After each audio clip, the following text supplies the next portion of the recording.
Hello, everyone, and welcome back to another episode of the Belgian Football Podcast. My name is Ben Jackson. I'll be your host, and I am joined by Scott and Joris. Guys, how are you doing this evening? I'm very well, gentlemen. I hope you are too. And I hear it's the end of the season. Not really, not yet. Unfortunately, not for everyone. But apart from that, I'm okay, I guess. I have to admit, I'm doing pretty terribly. I'm still recovering from the just absolute trauma Fortuna Düsseldorf put me through last night. I don't even know if I want to talk about playoffs or relegation playoffs or anything like that ever again. I just kind of disappear and call into a hole. Poor old Uchino with that penalty. I'm sure everyone listening probably heard what happened and didn't help that every kind of news outlet was like, what an incredible, like reporting the comeback and all that sort of stuff. So I haven't been able to avoid it at all today.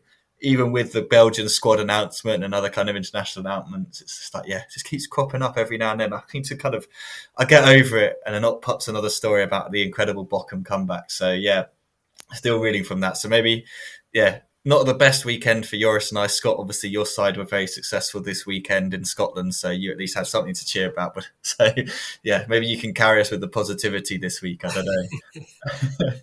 Let's get into the weekend. Obviously, playoff 2 is completely dead rubber at the moment. Ghent beats St. Truiden 2-0. Mechelen beats Standard Liège 3-2. I think we can basically sum up this weekend with that Mechelen game by saying Lionel Alback scored a hat-trick. I think he'd only scored, like 2 goals before during the season, and he already beat that in one game. So, yeah, proper end of the season stuff in Mechelen against Standard Liège. Westerlo, they beat Leuven 2-1. I think Westerlo got another win, didn't they? Because that game against Standard, the forfeit, they got the win for that. So 6 points gained for them, which means absolutely diddly squat. Before we get to the championship group, guys, any kind of notes or anything on playoff 2 that you want to touch upon? Kind of pretty pointless now. Haven't really been much of a talking point for a while. I was just going to say, actually, I think the notes for me are kind of off the pitch ones. Obviously, we know now that Besnik Haze is going to be staying at Mechelen. The ink isn't dry yet. And Torsten Fink is going to be moving on as well. They're the big takeaways from that playoff for me. Yeah, and a bit of a foreshadowing in the standard, Mechelen Standard as well, with the goal being disallowed for very unclear reasons. Well, the reason is offside, but it looked really very much not so. Also, I'm wondering in that game, the goal scorer for Standard, Lawrence and Benjdida, who are they? I guess that's a typical end of season stuff as well. But and that's with all respect for their qualities, maybe we'll hear more of them next season, of course. But this game, they came a bit out of the blue here. Yeah, indeed, Westerlo grabbing a win and a few goodbyes, I guess. For Hen, for the Poitre as well, and for Fink in the same game as Scott already mentioned as well. Of course, some of them still will be playing. Gent are still involved, but it was their last home game at least. And they seem to be ready for the playoff final. Just a quick shout out as well to Matta Smets finishing the season with all minutes played. So that's worth a shout. And only getting 1 yellow card, and I believe that was either this game or last week throughout that as a defender as well, which is quite a ridiculous stat. Indeed. Westerlo getting a win. That's good. In Westerlo also Van Langendonk getting a cameo experience. Well, the behind in the sticks as a little bit of a local hero. Another goodbye. That is worth to mention. But indeed, that was it for this. It's funny that we're talking about playoff 2 here, albeit briefly, because it did provide me anyway with one of the moments of the weekend, aside from all the big news which we'll get to, and that was the Standard fans, who we know they're not having a great time and haven't been for a while, but they buggered off after 55 minutes. They exited the Achterda Kaserne in Mechelen en masse and just stood outside the ground drinking beer for the remainder of the game, so, at least somebody was having a good time in playoff 2. I guess in the old the Mechelen coffers were quite happy with that. The old bank account rolling in with everyone buying pints during like the dead minutes of the game. Must have been great. Well, Very kind of like There is some very good beer down that way, although I don't think they've got Good and Carlos on tap at the Achterdag Kazerne. That's the only downside, but I don't know if the Standard fans will be that bothered about that. Maybe someone snuck some in, and that's why they were like, "Hang on, lads, they've got a load of it out here. Let's get out of this rubbish game and go have a look at that." Even though, to be fair, it was quite an exciting game. So It would get me out. It would definitely get me out. Absolutely. You mentioned Joris, you mentioned Henry Lawrence kind of like out of nowhere. And I was like, a 22-year-old English bloke playing in the Pro League. And I feel like I had no idea. I was like, what is... But yeah, Chelsea youth player, England youth player as well. So I think he joined in the summer, didn't he? One of those kind of... They signed loads of like young English kind of players in the summer. And he just kind of appeared out of nowhere. I was about to say that could have been you, but, well, you added a few details there which make that a little less likely. Yeah, unfortunately, I'm not still 22. Unfortunately. I don't think I can. Yeah, I might be able to move quick enough, but I don't think I'd have the footballing ability to score a goal against this Mechelen defence. Or even might be able to play for Standard though. I don't know. The way it's going at the moment, could probably get a game. Another one mentioned goodbyes, and I feel like I had to mention this for if we've got any kind of Huddersfield Town fans listening. Obviously, you'll all remember Laurent Depoitre from his time there. You might be quite shocked to know, as Huddersfield fans, that he is actually Ghent's all-time top scorer, 70 goals. So he leaves the club after those two spells. And to be fair to him, he definitely was a very successful player during his time there. Won the league, obviously, with them. He's won the cup as well. Always kind of liked Depoitre. I don't know why. There's something about him. Just he always looks slightly out of form, out of fitness and stuff like that. But I don't know. I quite like a striker like that. It's a throwback to a kind of bygone era's English lower league strikers. Like if you'd stuck him in League Two or League One, you'd be like, yeah, he kind of fits in there. But for somehow he's kind of done pretty well for himself at the top level of Belgian football. Although, like I was saying to you guys, Toussa Dali could literally overtake him as Ghent's top scorer if he scores 15 goals next season. So, I mean, which is possible. It definitely is. See, the thing with Depoitre, guys, for me is he's one of those players that managers love, I think, because even when he's not playing, doesn't rock the boat. You know, he obviously works very hard, keeps himself as fit as he can. And we know that's been a little bit less possible recently, which explains, you know, the non-appearances. But yeah, he works hard and he's obviously a very positive influence around the camp. So he's a manager's dream. And yeah, will always be a Ghent legend now. And that's a civil engineer being your top club scorer. That's always funny to see as well at these times still. Amazing. So that's kind of the stuff that you probably didn't expect us to talk about for the first kind of 10 minutes of this podcast. I'm sure no one kind of tuned in was like, yeah, they're really going to talk about Laurent Depoitre on this one. Can't wait to hear that. But we got there. We managed to sneak it in. Obviously, everyone's eyes were on Sunday. We had the relegation playoff second leg, and then we also had the title race coming down to the wire. Going into it, obviously, if Club could avoid defeat, they would be champions. If they lost, it was between Anderlecht and Union. If Union won, they'd win it. If Anderlecht won and Union didn't win, they'd win it. Like, lots of kind of permutations. But obviously, all eyes were on the Jan Breidel. And I'm guessing if you're listening to this, you probably know what happened by now. It wasn't without controversy. Obviously, the game finishes 0-0. Circa, in my opinion, looked far better, the better side in that first half. They looked way more comfortable. Club looked kind of nervous and weren't playing the kind of football that we'd seen from them for most of the playoffs. It was like, have they suddenly kind of come undone? And I think the best chance, guys, wasn't it that Boris Popovic header? He had absolutely no one around him and he proper like 50p headed it wide. And you're like, okay, maybe the luck's on their side. Club a lot better in the second half, to be fair. They actually tested Varlason, who made a couple of fantastic saves to keep it at 0-0. We can't not talk about the goal that wasn't given. Interesting to hear your guys' takes. Obviously, Leonardo da Silva Lopez, of all the players, not renowned for his goal-scoring abilities. Even then, it only just looked like it crossed the line. I mean, it definitely crossed the line from what we could see. It just took forever, didn't it? It felt proper like we're going to drag this out as long as possible to keep this as tense as it possibly can.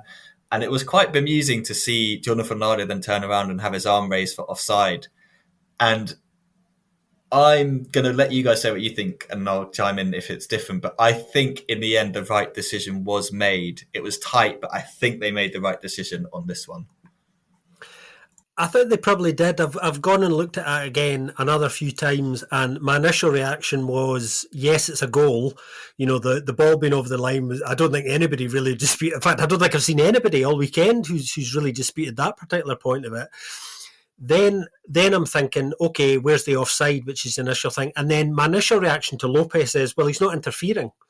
But I think if you go back and you look at it, although there isn't a case for interference, I think the fact he actually moves and is part of an active phase of play, even if he's not interfering, and where the phase of play is, then interpretively, then, it goes. What was really interesting was just the air getting sucked out of that stadium at the Ambridal while everyone was waiting, because the atmosphere was building, as we get into the final 10 minutes of the game. They've got the point they need. It's happening. Then this amazing moment happens where everyone's thinking, if this goes the wrong way, it's probably over. It was just an extraordinary moment. And yeah, I think now, looking at it on balance, I think they did get it right. In true Belgian fashion, just to underline how strange and surreal things are in Belgium, who wins Referee of the Year? Later on in the evening, Jonathan Lardo. Now that just took the biscuit for me. I mean, even if it is the right decision, which at the time I felt, I'm not sure it is. He looked terrified. He looked like a man who'd just been told he was going on death row. Actually, when he turned around, he took the blood drained from his face. He took an intake of breath. He looked in both directions. He thought, I have to compose myself here. The eyes of Belgium are bearing down on me. I did feel a little bit sorry for him, and I don't often say this about referees. That quickly dissipated when he won Referee of the Year, an award that, I'm not going to have a rant about how ludicrous that is, but the timing of that, in light of what happened this weekend, it's classically Belgian in all the right ways. But yes, I do think they got it right. And club win their 19th title, their 5th in 7 years. And we'll talk about how they've managed these playoffs in a minute, I'm sure. But yeah, thankfully they got it right. Yes, also worth mentioning, this award for best referees, of course, voted by the players themselves as well. So, I mean, that might lighten that a little bit. But I do indeed think they made the right call. With one caveat, was it the right frame that we saw? Because I've seen that being questioned, and I've actually seen indications that it might not have been, and that would make a huge difference. And the unfortunate thing is, it's that this decision is correct, but other decisions probably earlier in these playoffs for similar things also went Club Brugge's way, and while they should not have been in that sense, and so that's the frustrating part, inconsistency. I'm not blaming someone specifically here or going to conspiracies, but just this inconsistency between referees, sometimes even with. I think it was possibly even one game there which also involves Lardo, where there's no consistency in the own decisions. But in this call, I think they got it right in the end, despite the original outrage. But and ultimately, I suppose, it did matter a lot. But yeah. Who knows? Also, there were a lot more things to say about this game as well, of course. But also just want to also highlight the biggest chance that Club Brugge got in the first half, which miraculously was saved by Ravic and heroically was saved by Ravic with his heel from the line. That it's not that Club Brugge did not have any chances in the first half either. Although in the first half I wasn't that tuned into this game yet, as you might suspect, but. Also mentioning Mechelen and Van Aken being crowned champions for the 6th time, becoming record champions for Club Brugge. I think it's still joint record. Well, it's definitely with both of them joint, but with some others. There might be adding some more still. There's no. It's not been said that it's the last one. And ultimately after the whole. Outrage. Actually, I already did not expect that moment to happen anymore, but ultimately it was not really a wonder that this one stayed a draw because of results in other games as well. It benefited both sides in this game, at least. And and then there's a pitch invasion, of course. There's a lot to tell about that. We've seen a lot of them lately. This one, well, I guess just about got right, but still a little bit got wrong with Warleson. Whether that was an accident or purposefully, that would even be a lot worse, of course. But getting injured. Also, Muslic ostensively are calling his players in the final minutes of the game to the left side or to the side of the pitch where the Club Brugge fans were not yet so where the coaches were, so that they could run away or immediately or get out as quick as possible after the final minutes. That's it's a shame that this thing still happens, and unfortunately also the Club Brugge fans really being next to the pitch in the final minutes already. Okay, like I said, nothing really was going to happen anymore, probably, but nonetheless, in theory, there were some things hinging on the result if Cercle Brugge still would have tried to score a goal, which the last time there was of course, that was sucked out of that game. I don't think anything else would have happened in this result otherwise, but just it feels a bit, it just about got right, but it's gonna go wrong with these pitch invasions at some point, and I fear we're close to it. No, exactly. I think you're asking for, and like, this isn't a knock on Club Brugge fans like for having a pitch invasion. Like everyone does it, and it is just like you have that many people running onto the pitch at that time, and like Music is right. Like you got to, at that point, you don't really kind of care about the game. You need your players' safety is like more important. It's the opposition players that are always in danger because the kind of the team that wins, their players are going to be lifted around and kind of like paraded around and stuff, which sometimes could be pretty horrendous as well. They probably don't want that either. But it is just like there needs to be there's just no way of controlling it. I think that's the thing, because it's such spontaneous action, isn't it? Like you can't be like, right, just wait until all the opposition players have gone off the pitch. Like that kind of takes out, it's almost like VARing it, where you kind of take away the buzz and stuff. Scott, I think you do want to jump in on this as well. Yeah, I was just going to say, because I know I said to you when it happened at the time, I said to you guys, I went, this is just, not acceptable behaviour. You understand it, but there's a whole host of reasons why it's such a bad idea. It also underlines the fact that, are there any points in stewards and grounds, really? In theory, they're supposed to stop this. Of course, they're never going to be able to. It's ludicrous, but it just underlines that as well. And it also disrupted as well what happened later. I know the Bruges fans probably aren't too bothered about that, and it did ultimately look a bit more like a rock concert with one of those walkout stages in the end than a conventional title celebration, which in some ways is a bit better. I thought it made for better photographs, I'll say that much. The photographers were probably quite pleased with it, because it gave them something much more interesting than they would normally get. And the photographs this weekend from inside the ground and the title celebrations again were better than I think they would have got. So, kudos to all the photographers on site. They had a great post-match event through happy circumstance. But yeah, not into pitch invasions really at any time for lots of reasons. And just kind of coming back round to kind of the playoffs and how Club handled it, we know they had a really, really strong playoffs. I mean, 24 out of 30, almost perfect. It's amazing what can happen in a way when you think the pressure's off. Because Bart Verheijen was talking afterwards about, look, we never really expected to even be in with a chance of winning this, let alone win it. They came into the playoffs thinking, okay, as he said, maybe if we finish as runners-up, if we can finish second, we'll be really happy with that. Things take off for them, and then the complexion of it changes. And as far as Union are concerned in this, we know they had an awful start to the playoffs. They lose those 4 consecutive games, and looking at it now, this will be probably the one title of the 3 that they've got so close to in the last 3 years that they might, in time, regret the most, because 1 point of those 4 fixtures would have been enough for them. So it's really, really tight stuff and frustrating depending on which way you look at it from their perspective. But yeah, I won't be invading any pitches anytime soon. No, you make a couple of great points. I think on pitch invasions, you just reminded me of the time that Reading fans invaded the pitch thinking we'd made the playoffs and we finished 7th. We didn't even make the playoffs, and it's one of the most embarrassing, stupid pitch invasions I've ever. I wasn't obviously part of it. I did see it happen. I was like, this is ridiculous. That's the thing. Pitch invasions for making the playoffs, that knock you out of the playoffs straight away, because you don't deserve that, because that's the most ridiculous thing, because nothing has happened yet. Like, just seriously put those straight in the bin. Title pitch invasions I can kind of get behind a little bit more, and avoiding relegation by the skin of your teeth or some sort of great escape, fine, whatever. But if you're making the playoffs, you do not have a pitch invasion. You just put it in the bin.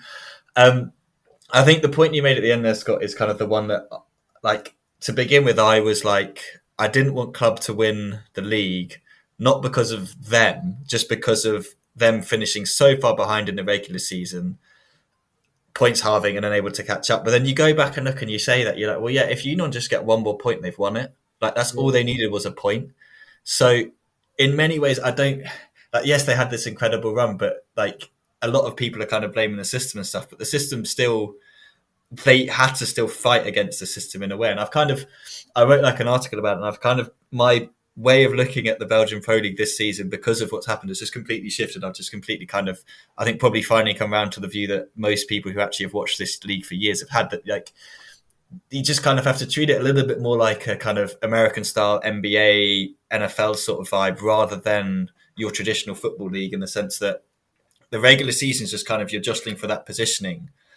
And it's kind of like you get to the end of it, and like Club, like a kind of like what we'd have in basketball, you'd have like this kind of team that their record doesn't really show the talent they've got, and they finish as kind of a lower seed, but they've got the talent, and when the pressure comes on, they're the ones that perform the best. So they weren't, in my opinion, they were not the best team in Belgium this year, and I think we can probably agree with that. They weren't the best team in Belgium. Like, categorically, look over 40 games of the season, Union were the best team in Belgium by quite a way. They won way more games than them, to be fair, but when it mattered, they were the best team in Belgium, weren't they? That's the thing. They were the best team when it mattered, and kind of all the other teams now probably have to look at it and think, well, yeah, like, what did they do that we didn't do? And I think, for one, I think Anderlecht petered out because of injuries. I think we were talking a lot about their squad before and during the season, about how kind of light it was in some areas, and I think that kind of did hamper them. Union, I think it's just the way they play, and I think the way they play is so kind of like energetic, and they really put so much energy into every game, that to then last 40 games for the season could probably be quite a difficult thing to do. And I think we saw that with the start of the playoffs. They just looked a bit like out of gas. But again, it's just like, people like moan about the system, and I know I've moaned about the system. Scott, you've moaned about the system. Joris has been telling us, guys, stop moaning about the system. We just need to accept and get on with it. And I've kind of come around to that, because I'm like, yeah, Union just needed a point, and they had enough games to get that point to win the title, and they would have then easily, we could have said they were the best team. But at the end of the day, what Club have done in the playoffs is very impressive. But like you said, Van Aken, we kind of spoke a little bit critically, I guess, about him at times during the season, and we did get a little bit of pushback on that, which is fair enough, because it's just our opinions, and we're more than happy for them to be kind of questioned and stuff like that. We're not like complete know-it-alls. But I have to kind of say, part of me does kind of look at him a little bit in a way of just saying, this is the sort of, like, I think when I then looked at Ghent and looked at De Procher being their top goal scorer, and then I looked at Van Aken, and I'm like, yes, he could have left, and yes, like, they've obviously paid him enough to keep him there, but we're not really going to see someone like that again in Belgian football, in my opinion, that's going to stay with the club for that long and have that success, because anyone that does what he does when he was younger, they're gone by now, or they don't even get the chance to get to their like mid-20s. They're not playing in Belgian football. He's 31. He can still do even more. He needs to bloody win the cup with them. I think that's kind of the one thing he's probably looking at, thinking, I've won the cup with Lokeren, but I haven't won it with this team, and that's kind of the one trophy he's missing from his Club Brugge time. But yeah, we've like been critical of him in times and stuff like that, and I know there's a bit of kind of pushback on him not going to the Euros and stuff like that, but I'm like, if you're a club fan, do you not want him to just have a nice, relaxing, restful summer and like keep playing for a little bit longer, like not have to worry about sitting on the bench in Germany for a couple of weeks and stuff like that? So congratulations, obviously, from us to Club Brugge. Obviously keen to hear what you guys think, but that's just kind of, I needed to kind of just get it off my head, like how I've kind of felt, because I think at the end of the game I messaged you guys like, this has just been the most bizarre season because of how far away they were, and we counted them out because they were so far away, and then suddenly they bring in Nicky Hayen, whose last head coaching role was at Vaasland Beveren, and they got relegated, and suddenly he's made them look like the best team in Belgium. And then he wasn't even on the pitch for that. Michael Jonkere was on the pitch, and he was at Oostend a couple of months ago, and they don't exist anymore. So it's just kind of like, yeah, it's bizarre, absolutely bizarre. I just don't know, can't really, explain it. I think there is, circling back to Hans Van Aken for a second, I think there is definitely a cult of Van Aken. We know that. That's not new news to anybody. I do understand the cult of Van Aken. I really like him as a player, despite the fact that I've been quite critical of lots of things about him on previous episodes that we've done. The nicest thing I can say about Hans van Aken, if I'm honest, actually, is I love the fact that there is a player of that quality who, quite frankly, isn't that bothered about leaving Belgium, and I think that's a hugely positive thing. Lots of people will fling criticism his way for that. Where's your ambition? We'll never know how good he really is because he doesn't go to England or wherever it is. But the fact he hasn't left does essentially come down to the fact he's happy where he is for lots of reasons, and I do really, really like that, and that does get him extra brownie points, not just with Club Brugge fans, where obviously he's a legend, always will be, but he does get some brownie points off me for that too, because it's very easy for players to have their heads turned in all sorts of ways now. So for that not to have happened, albeit he's been on the verge a couple of times, to ultimately stay and improve his own terms here in Belgium, financially speaking, in a very creative way, I'm sure, on his agent's part, it has worked out very well for him. But he's not unhappy with that, and to be fair, he's kept up a consistent level of performance for the most part. And that's to be applauded. There's no doubt about it. But yeah, this weekend has, as Ben has just explained there, thrown in so many wonderful little strange inconsistencies and oddities that you sometimes, I think, probably only see in Belgium.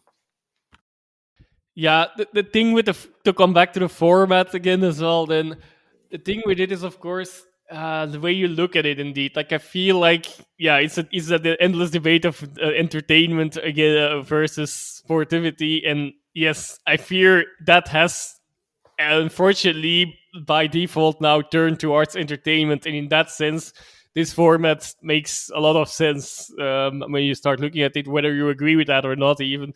But yeah, the one thing that this is, of course, also, I know it's not perfect, and I'm not completely in favor of it necessarily, or, well, there are a few things that could be tweaked, maybe even in the same system. But like the unfortunate thing with this entertainment factor is, of course, that in football, games are often very tight, and referee decisions are very, crucial in many games, and that leads towards what has been a general frustration over the past couple of years everywhere. But I feel like in Belgium it's even more than in other countries, maybe even, that literally everyone feels like they have a disadvantage because of referee decisions. And while in truth, probably it swings one way or another, without looking at which team is advancing.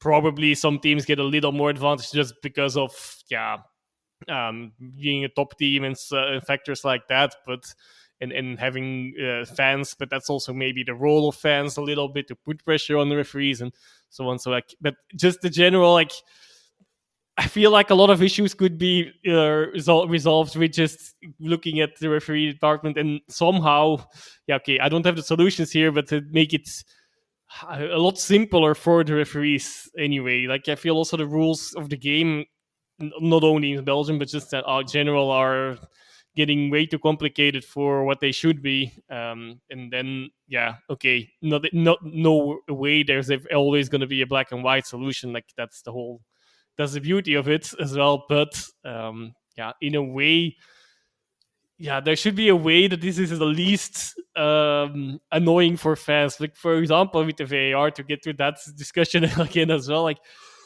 I am in favor. It does take a lot of decisions, wrong decisions, out of the game. That returns them back. But with the VAR, you also would expect literally 100% of decisions, and like the use of the VAR should actually be more on the black and white things than now. It's not necessarily the case. This is a bit. I went on a little bit of a tangent here. We were not really talking about that. I think I didn't congratulate you anyway as well, so I will do that in this instance. On what is it? 6th title in 9 years, 7th even maybe. Anyway, really being the dominant side, claiming the throne back already after 1 year as well. While nobody expected that, a really successful season, especially with them also considering, they would not have wanted to be in the Conference League, but how far they got there as well. So I'm congratulations on that. Also, well, maybe we should also switch our focus a little bit more again to Cercle Brugge than the other side in this side. Also, congratulations to them on reaching 4 spots and getting reaching Europe for next season. And I hope they will do well there. And there's a lot more to say here, like probably the story of the season, but I'm sure Scott will talk a bit more about that as well now. I'm glad Joris used that very phrase, because I'll send him royalties for that later, because I was just going to use that exact one. Yeah, story of the season, no doubt about it. I mean, if you think that they got a playoff 1 place, that in itself is an extraordinary achievement considering where they've come from over the last 3 years. But to then secure Europe, which was the aim once the playoff 1 spot had been secured, I mean, that's as good as it gets, I think. Absolutely as good as it gets. And completely proves and justifies the footballing strategy at the club because of the progress that's been made in probably a shorter space of time than even they thought was possible. They were maybe looking at this going, okay, 5 years-ish, maybe we could get to this point if we keep. But, within 3 years, they've done that. Absolutely unbelievable. And big Miran Muslic missing out on the official Coach of the Year award. I would have given him my vote personally. I just think that achievement is absolutely extraordinary and well worthy of that award. But I don't begrudge the winner of it at all, because in fact all 3 candidates had a really, really strong case for it. But yeah, Cercle deserve a huge shout out as one of the stories of the season. There's no doubt about it, because there's a lot of people around Europe, I'm sure, who are now going to discover a lot more about this side. And start asking questions about who are these guys, where have they come from, when we've been talking about it for ages every week. Yeah, no, I was just about to segue onto that. So thankfully you guys beat me to it, which is quite nice. Mind reading at its finest. Yeah, I think that was kind of the nice thing about the end of the game, wasn't it? Like both fans could celebrate. Obviously they go into, I think it's Europa League round 2 of qualification or round 3, one of those 2. And if they lose that, they then just drop into the Conference League qualification rounds. But the further they can get in Europa League, the better. I think last time they were in it was like 2010. And they faced a Finnish team that they beat. And then they lost to Ferencváros over 2 legs. Bit of research done there for me. So hopefully they can fare better this time. But I think it's because of the Conference League, it's just you feel a little bit more secure with your Europa League spot, because a Conference League spot obviously they got Europa League, that'd be fantastic. But if they can get Conference League, that'd be just as great. I think that'd be really kind of suit them down to a T. It's kind of interesting, isn't it? Mind you, that final Conference League playoff round to get into the group stages is probably the most difficult one, and they won't be seeded, obviously. So hopefully they wouldn't need that either. But get into Europa League far enough, and then maybe to one of the group stages. I think that's the thing, isn't it? Like, get as far as you can in that Europa League, just so that you've got that. You could kind of lose that final game of the Europa League qualification. You know where you're going to be, so you're good. I think it's kind of. I was looking back, thinking about how when we started this podcast, they finished I think it was 5 points off the relegation zone. We obviously did that interview with Carlos Avina, I think during that season, didn't we? And he was like talking about these kind of plans and stuff like that. And I remember thinking, like, this all sounds great, but like, how much is this actually going to come off and stuff like that? And he said as well, like, he's always said, like, he's been very confident in the decisions that he made during his time there, and every single one has kind of, if you look back, has kind of led to this moment, like the decisions he put in place and stuff like that. And it's quite nice. It's kind of weird, isn't it, that he's not there to kind of see kind of the fruits of what he kind of put together there. But he obviously can from Monaco look back and see kind of what he helped build in Cercle. And I think, Muslic as well, I agree. I think he's just done, he was the final piece that was kind of missing from what they had. Like, they put the squad together, but they just couldn't find the manager to kind of match it all in. And he's kind of come in and he's kind of brought it all together in quite a nice fitting way. And hopefully they can keep Kevin Denke just until the end of those kind of European qualification kind of spots at least, so that like he's kind of can kind of help them get through that. So be interesting. Obviously they get there at the expense of Joris' side, Genk, who lost to Union 2-0. So Union did their part. They needed to obviously win and hope. So at one point when Cercle scored, it looked like Union were going to win the title. But I think if you're going into that final game of the season needing another side to lose, I'm always kind of hesitant to think that you deserve the title. I think it's always a bit difficult in that kind of sense. I guess the weirdest thing that happened in this game was the most hilariously weird red card that I think I've ever seen. But it just made absolutely no sense that Eloadi got sent off for that, just being ran into or running into someone to block a shot.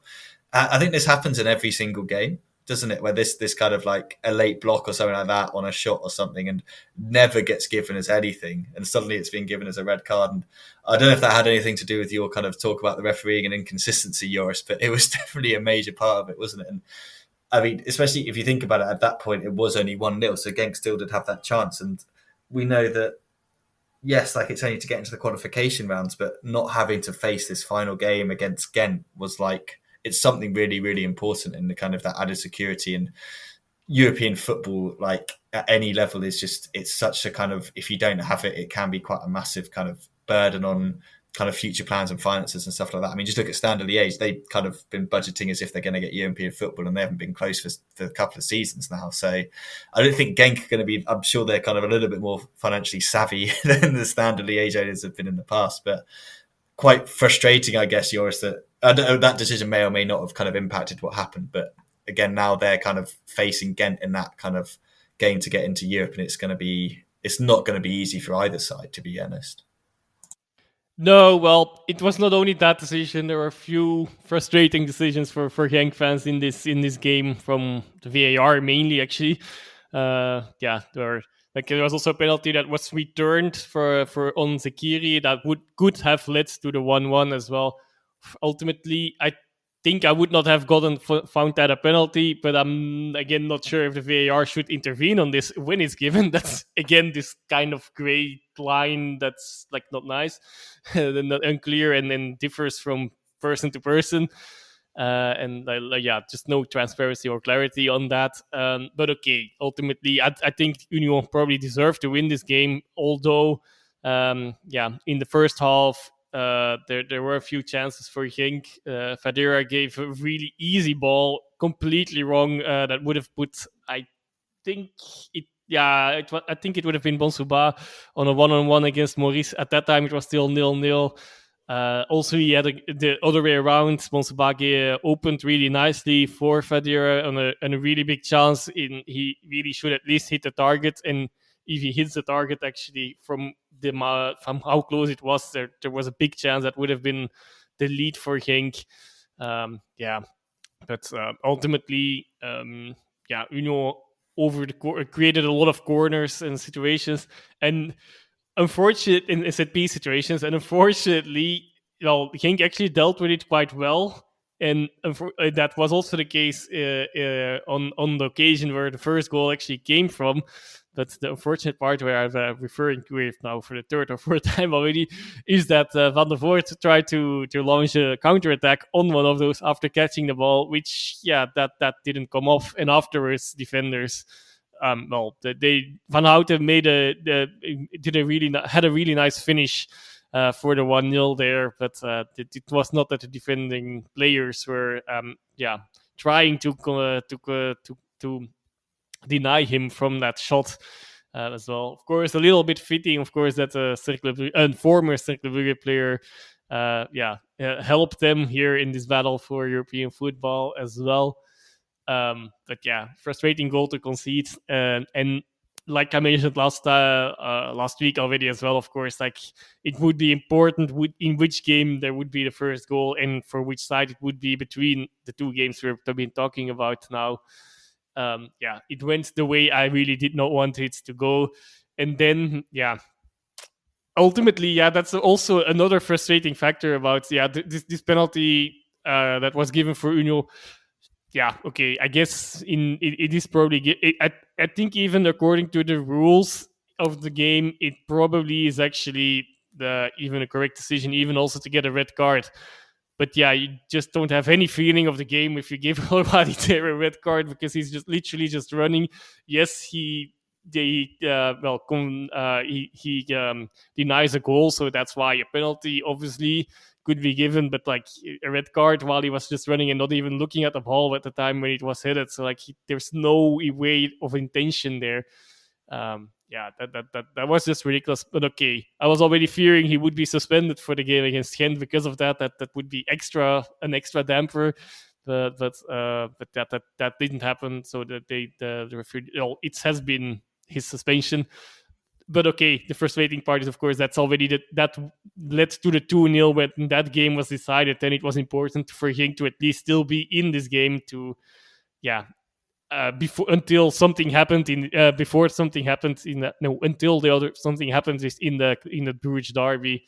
And unfortunately they couldn't do it. And then after that, the game was over, and that other game would end in a draw was, despite at one moment, quite clear. Then which is, I mean, all right, I guess. I mean, I said that last week as well. It would be logical they would do that, and that was the case.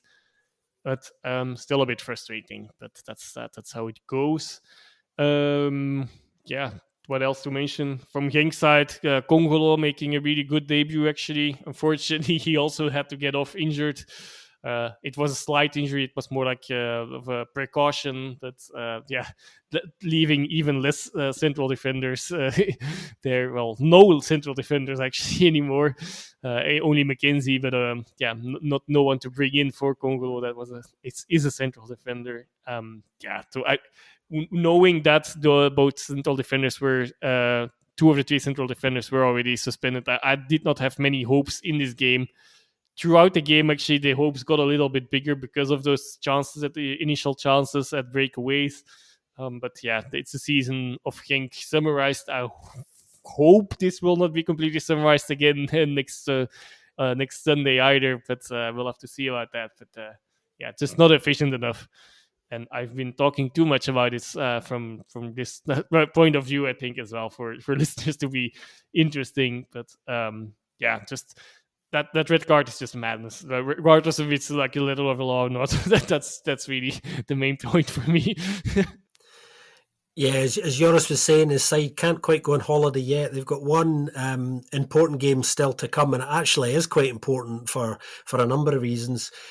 He mentioned Yosu Kongolo. That's the second week in a row that the Genkies have given us a senior debut for talent. We had Konstantinos Karetsas last week and Kongolo this week. And so, we know how much we love to see these things here at the BFP. Definitely worth highlighting.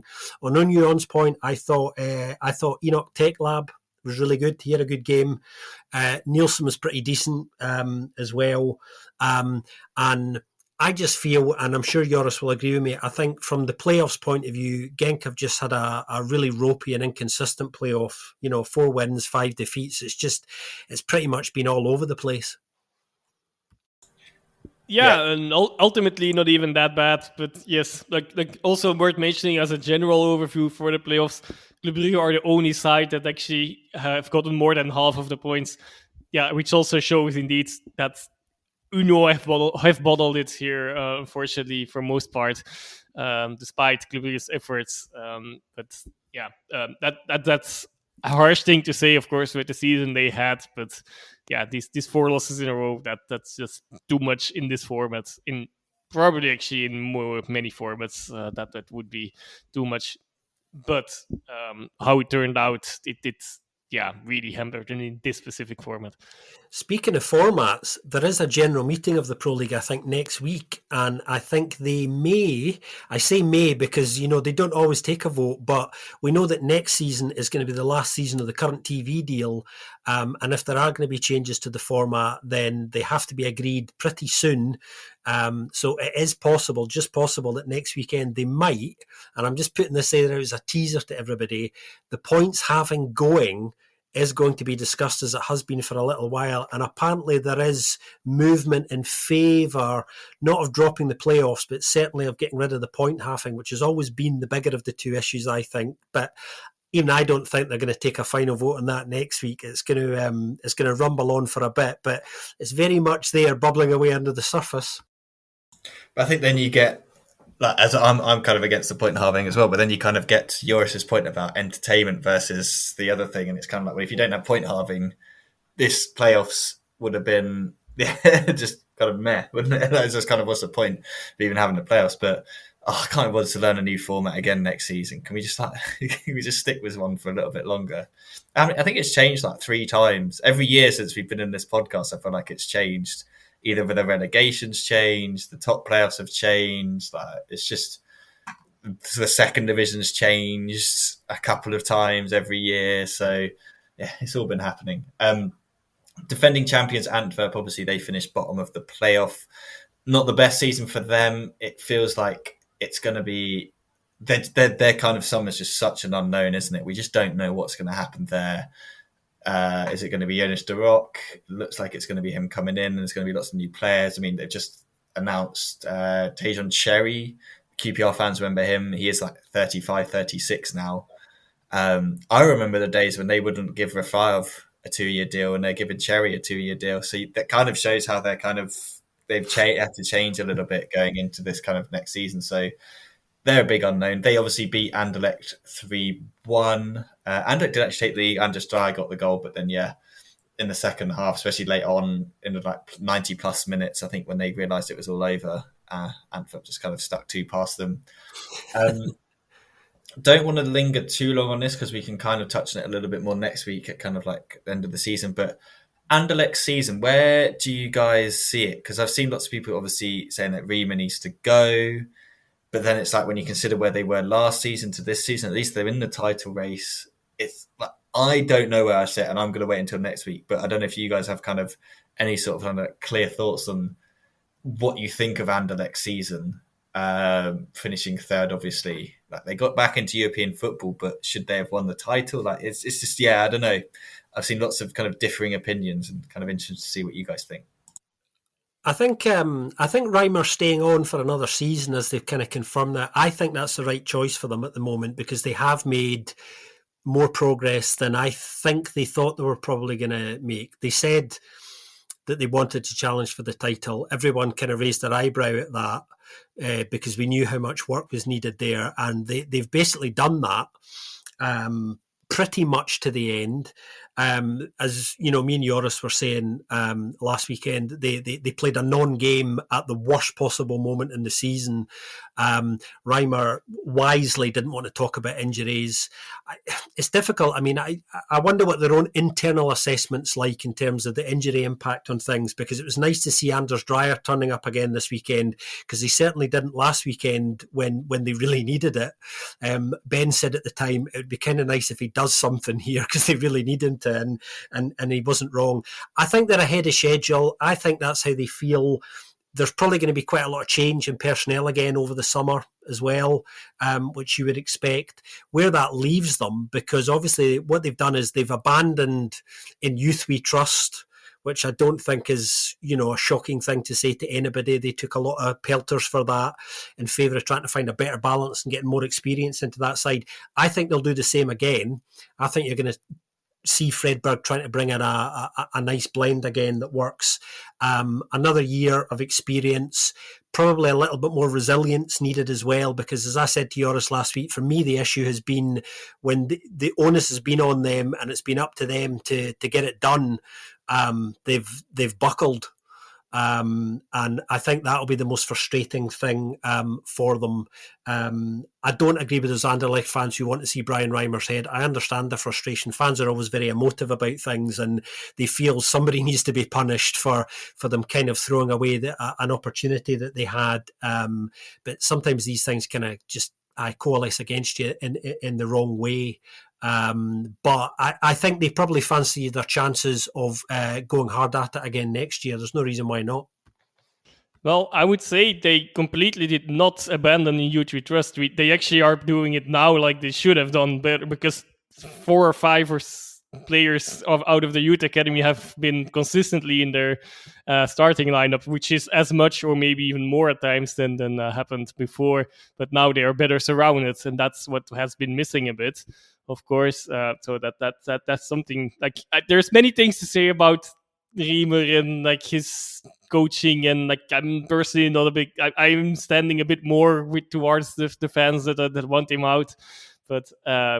Well, it's not my club, so I don't care as much as others, of course. But that's still like I can get the reasoning why It's also in these last 2 games, like it was also really quick that Fredberg said it, like right after the timing of that is quite weird because the final assessment of these last 2 games where they bottled it, although in the end this final game it didn't matter as much, but still they did not really show up despite taking the lead there initially. That they should be part of that evaluation for sure. That's also no top 2 spots since their last title as well. So not first, but also no second place.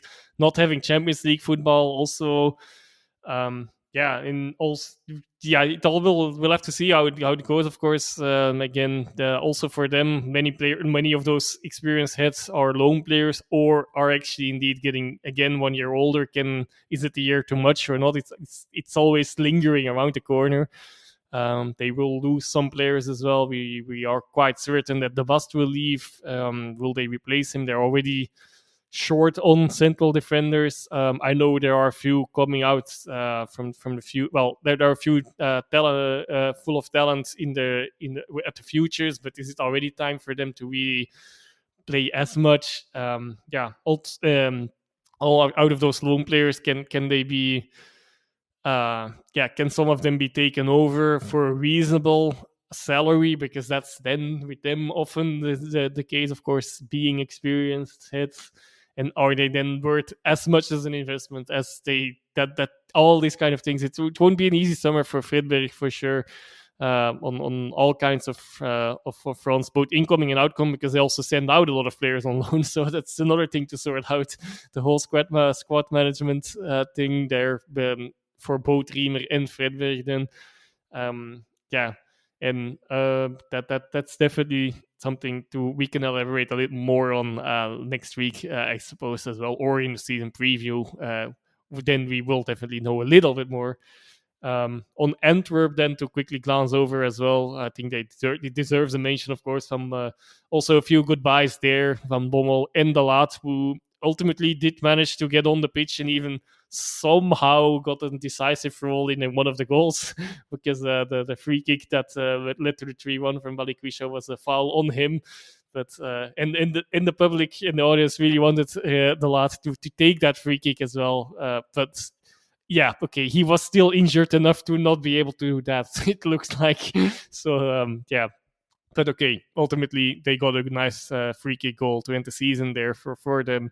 And of course, Van Bommel, he was very emotional as well. And that's, why wouldn't he two really, well, 1.5 really good season, I guess. It tweeted out towards the end, and it could still have been an okay season if they would have won the cup final, but they didn't.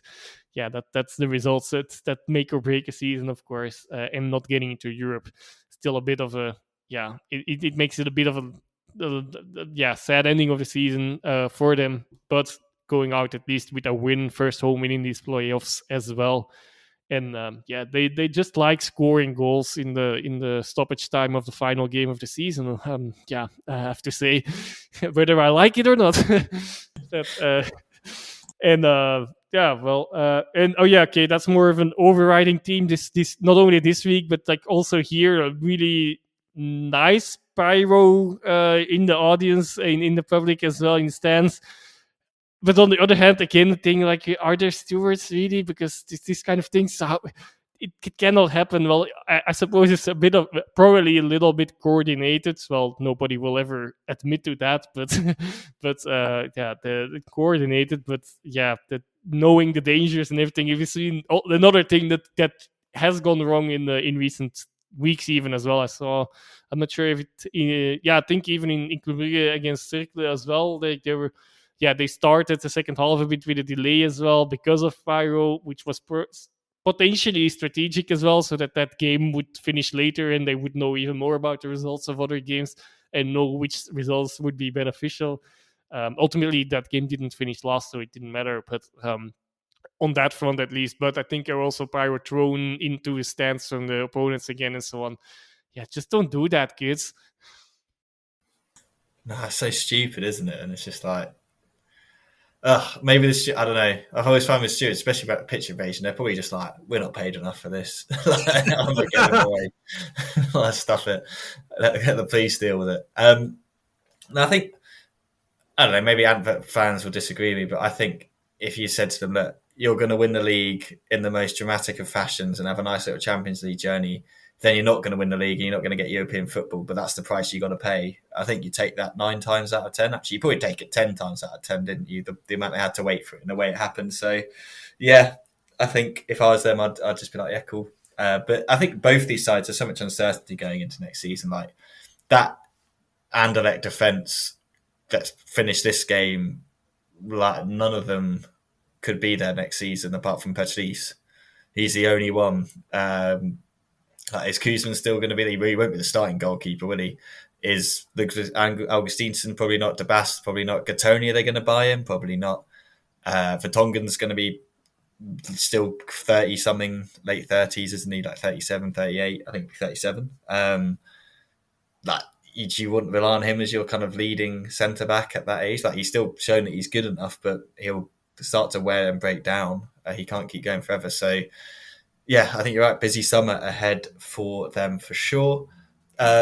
One side that they're probably having a quite nice summer now. Kortrijk.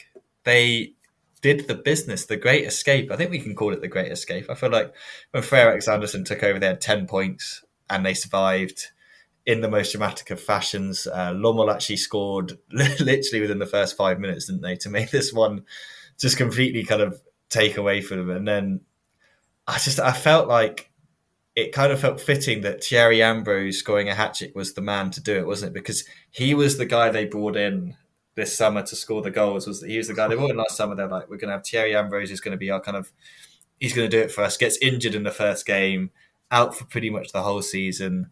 And then when they needed him the most, he steps up. Like, yes, they were kind of nice finishes and stuff. He didn't do much of it himself, but he had to be there to put it in the back of the net. And they've had trouble scoring. So I was quite happy for him for that. Jao Silva as well, grabbing a goal. He's been quite decent at the back for them in recent, especially under Alex Anderson. Like, the defence has looked so much better. The culture has looked so much better. It felt a bit more like what Bernd Storck built, didn't he? That kind of like siege mentality. We're together. We're a club. We're something. And in the end, they've pulled through. Just pulled through. But I don't know. I was watching it. I was like, this is great. There's something you can really build upon here. But I have absolutely no trust in Vincent Tan or anyone now, because now it's like, right, it's kind of like with East End, isn't it? Like the players and the management and the fans have shown you, like, this is what we can do. If you just give us a little bit, we can run with this. And now you're kind of like, well, now the owner needs to do something. And the guy's like been almost hoodwinked once, couldn't reach an agreement with like the Burnley management a second time. It's like, do you trust him to like get this right or even sell? Because if he doesn't sell, you're just going to face another season like this. Interesting you have that as opposed to like with Lommel, and obviously this is the closest they've come since being taken over by the City Group to promotion. And I'm really interested to see what like they take away from this. Like, how do they approach next season? Are they going to go from promotion again, or are they going to be like, actually, we're happy with this just being the place for developing these young talents? Like, what's their approach? Because we knew that they're going into the season, they wanted to get promoted. That was one of their kind of things. They wanted to be at the top of the table and kind of fighting for promotion. So I think they'll be a little bit gutted. I think they'll be a little bit gutted that it was this kind of Kortrijk with a manager that had them going. I think they'd have much rather face Molenbeek or Eupen, wouldn't they? Because I think if they'd been able to face one of those two sides, they'd pretty fancy to kind of, I mean, if they'd scored within the first 5 minutes against Molenbeek, I think they'd have just completely capitulated the way they were going this season. So congratulations to Kortrijk. Commiserations, obviously, to Lommel as well. Like, I think that's a playoff system that it's just a bit brutal, isn't it? Like, you have to go through so many rounds. You get to the final and, like, you have to play so much football just to get there. But, yeah, a good game. I don't know, like, kind of taking a slight bias. I am quite happy that Kortrijk stayed up. I think there's something about Alex Anderson that I really liked, and something about the club going despite of the owner, or like in spite of the owner, like they managed to do it. And I just really, really hope for their fans and some of the players and Alex Anderson as well himself that this summer they sort things out and they can actually go into next season with some sort of like competitive edge to them, or at least having a chance of doing something that he probably thinks, and Scott, you might want to talk. I'm sure you're probably going to mention this. He thinks they can do something the like of like Union and kind of Circle, which I don't think at this present time is possible. But I like his confidence, and I think he might be one that's kind of on a couple of managerial shortlists over the summer, depending on some movers and shakers. So if things don't go right, I think he'll probably be all right. Yeah, he gave a really interesting interview today. Now that the dust has settled a little bit, where he got asked about next season, where do you go now? And he chose to answer that. I thought in a really interesting way. As Ben was saying, he spoke about Union and the work that's gone on there over the last few years, particularly Alexander Blessing's coaching style. He talked about how into that he was. He then segued neatly and rightly, I think, for those who've been watching closely, to Cercle and Miran Muslic. A lot of similarities in playing styles and in coaching styles as well. And basically said, look, I think this could be the model for us. He didn't talk money. Back to Vincent Tan again. I think he knows there's challenges there, because he did underline, look, there's a lot of quality in those two sides. You can talk about the football and strategy being right and the coaching being good, but there's quality in those squads as well. So I think he knows he doesn't have the quality to be able to play that way at the moment. But it's just really refreshing for him to be so honest and early and effectively to go, look, this is kind of the direction I really want to take people in here. And as Ben was saying, he's such a positive personality. He's so likeable. And even before they played their first game after him a few months ago now, within a couple of days, you could just feel the energy change around the place. The tone of the club's social media changed. Absolutely everything. And Ben's right, actually. Keep an eye on Freyr Alexandersson, because I felt a little bit sorry for him this weekend, in the sense that I could see he was elated. They had a very nice public party in Kortrijk, where the fans were able to come out and celebrate, rightly so, because it's been a torturous season for them to survive, considering everything that was going on, is a big deal. They had so many chances in that game, so many chances. It finished 5-2 in aggregate. It could have been 10-2, to be honest, but they did get it over the line. And yeah, I think there will be clubs who've taken note of him already, because of what he's achieved. And as I was saying, I felt a wee bit sorry for him, because I did think, Freya, I feel for you, mate, because I do kind of feel it's all downhill slightly now, in a way. Because without things changing massively in an operational sense at the club, I think it's going to be another hard season for them next year. He just needs to keep doing what he's doing, because as Ben was saying, people are going to be watching him if they weren't already. On Lommel, I just feel they ran out of steam ultimately. They played a lot of good football over the two games, but they just lacked that cutting edge. When they did create decent opportunities, they just kind of couldn't take them. That was the only thing that was really missing. Ultimately, Kortrijk did in the end. There wasn't a massive amount between them. Great promise for Lommel, and it should be worth reminding people, they spent a lot of money last summer coming into this season to get to this point. So yeah, Ben's right. Are they going to do that again? And the big question for them, I think, and the most interesting one, is, will Steve Bold be around to have another crack at this? Because he's done pretty well. Will they want to hold on to him, or because he's very much part of the City Football Group network, will they want to try him somewhere else in the chain?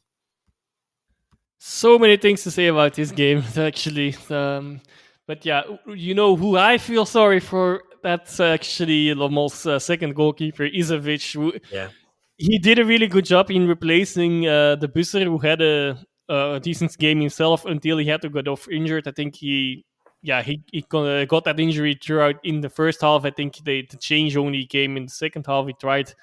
And in that second half, especially, Izovic actually played really well. And like Scott mentioned, Kortrijk could have scored a lot of extra goals. Thanks to him, that didn't happen. But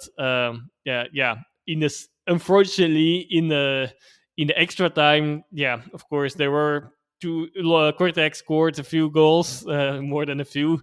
Actually, 5 goals fell in extra time, which is already interesting. That doesn't happen every day.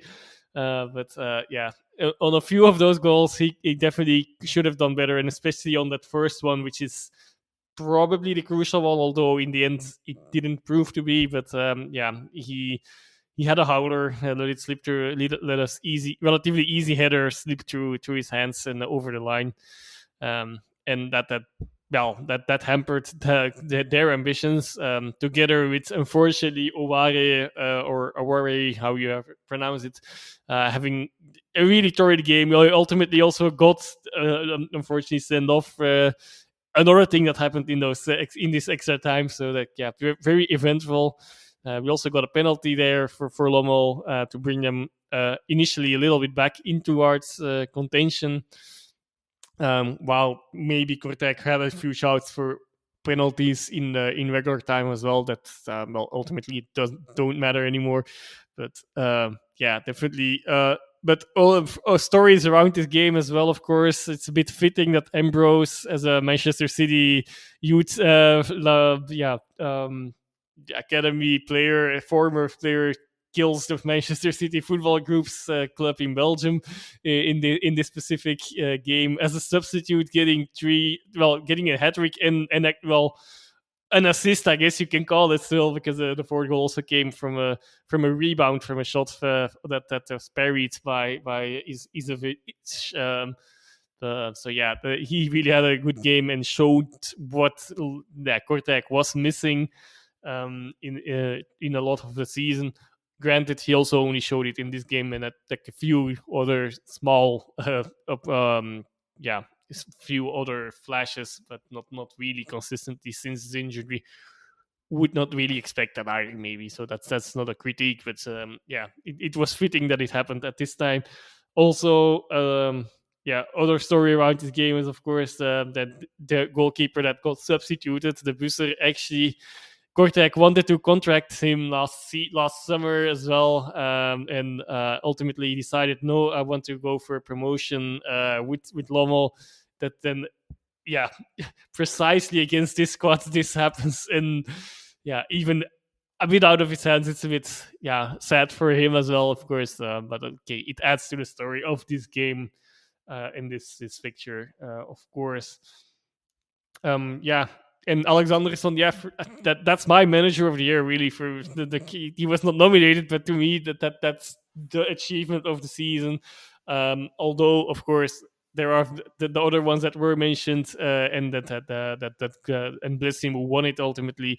They deservedly did so, but he really, did, he would have gotten my vote.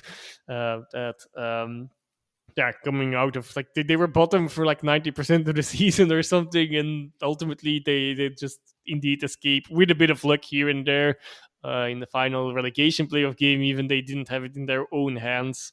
They can send some flowers to Eupen, who did not have anything to play for anymore at that point as well. But I think you're talking about sending flowers there to Eupen, Joris. I remember Frere Alexandersson on the last weekend of the regular season. He said that karma will come back to help out Eupen at some point for helping them that weekend. So maybe he did send some flowers of his own that we don't know about.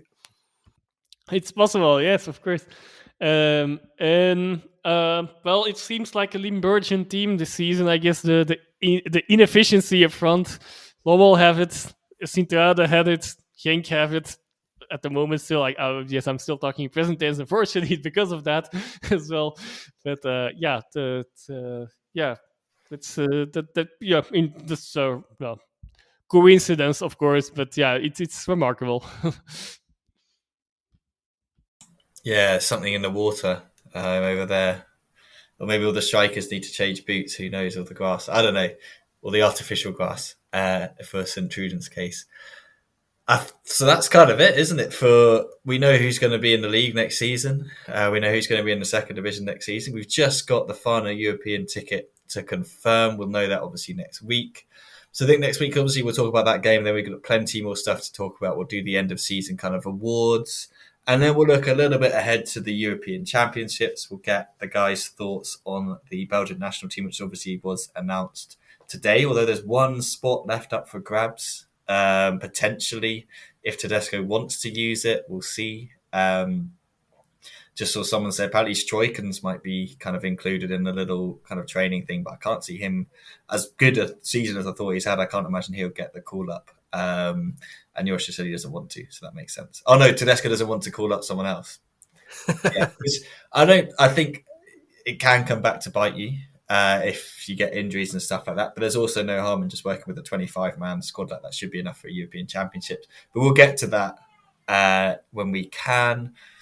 We also are trying to put together the Ostend kind of special as well. So once we've got everyone confirmed for that, it's looking like a great lineup of kind of people connected to the clubs and stuff like that. So hopefully when we put that together, that'll be a really good episode for people to listen to. And I guess enjoy is probably the wrong word, but I think hopefully find it really informative and interesting to hear about kind of the raw emotion of a club kind of being kind of treated like that and the kind of consequences of it for fans that are just going through it now and the uncertainty that kind of goes forward with that as a fan. Like, what do you do when your team disappears and stuff like that? So very much looking forward, I guess, to that, or just like kind of the interest that will bring.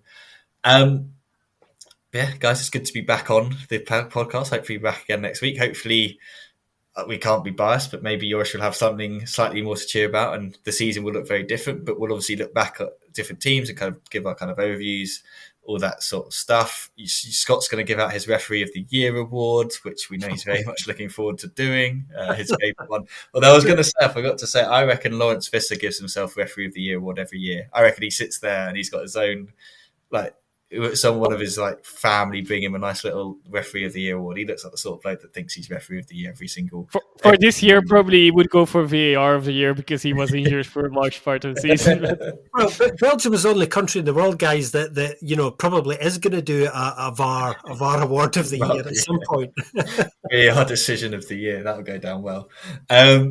Anyway, it's been a pleasure, guys. Thanks for doing it while I haven't been here. That's always been quite nice. And thanks for joining me and let me come back. That's always quite nice of you, quite generous. I wouldn't be anywhere else. Have a lovely week, everybody, and more from us next week. Yeah, you would think the season ends, but well, the circus goes on and it keeps on rolling. Absolutely, it does. As per usual, if you like this podcast and you like this episode, leave a review in your podcast app of choice. Any questions you have for us next week, definitely do get in touch. We could do a nice little listener questions at the end of the season, your opinions on how your clubs have done. If you haven't got a club, what you've kind of enjoyed, what you haven't enjoyed about the season, any sort of that sort of stuff. And if you want to buy us a coffee, you know where to go on buymeacoffee.com. Especially at the end of the season, why not treat us to a coffee rather than yourselves? I don't know. It's the summer. But yeah, Ben needs some coffee. Yes, yeah, I might need treat me to some coffee with my newborn baby. That'd be nice. I'll probably just have to give that to my wife rather than myself. She's definitely putting a lot more work in than I'm able to do. Funny what happens when you can't feed the child. Anyway, enough about newborn babies and stuff like that. Thanks very much for listening to this episode of the Belgian Football Podcast, and we will speak to you again next week.